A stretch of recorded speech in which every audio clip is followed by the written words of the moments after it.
I was coming back from the Wood and Nickel to get my dad a Father's Day gift. They were closed, it was Sunday, so I decided to turn back around and head home. It was about 103 degrees. I had 3 water bottles in my backpack, and I stopped right behind me, right by the sign, to take a sip, and then I turned around and there were 3 cop cars.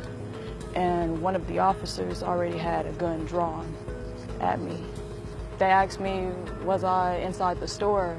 And I told them no. And then they asked me if I was sure. And I was like, yeah. I turned to another officer who was in front of me, Officer Vasquez. And I told him, I said, sir, what's going on? And then he was like, give me the backpack. And then I was like, do you have a warrant? And then he pointed behind me and he said, look. So I looked behind me and it was a big canine dog. And then I got scared, and then I was like, here, just take the backpack, just take the backpack. And then after that, he grabbed me by my wrist like this, and then he grabbed me by my neck, punched me, and then he threw me onto the ground, and then that's when the K9 came and started eating at my leg. They rolled me around. Officer Vasquez put his knee in my back, and I told him I couldn't breathe, and then he put his other knee in my head.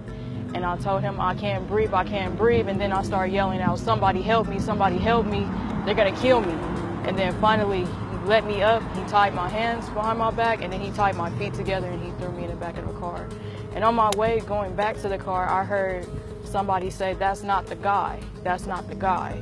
Well, she actually called while she was in the hospital. And I thought she was joking because she was like, Mom, I'm in the hospital, the police beat me, and a dog bit me. I was like, wow. I'm like, let me talk to the officer. And so the officer got on the phone, and I asked him what happened, and he told me that it was mistaken identity. And I'm like, wow.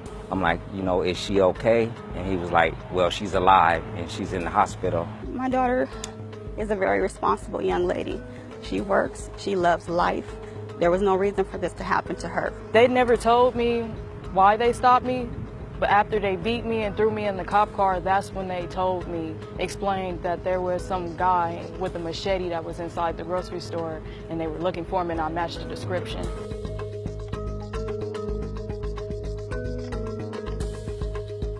She's not the same person since that happened. I brought her here the other day because we were looking for the gentleman that even told the officers that that's not the guy, and they still continue to beat her and have the dogs on her after he told them. They ran him back in the store. I read the paper, my paperwork fell, and it said that I shoved an officer and I flipped him on his back.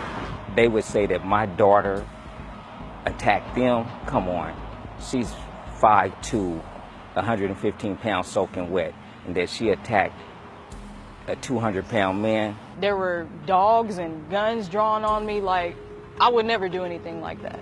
Every day I have to change her bandages, and I see the injuries that she has.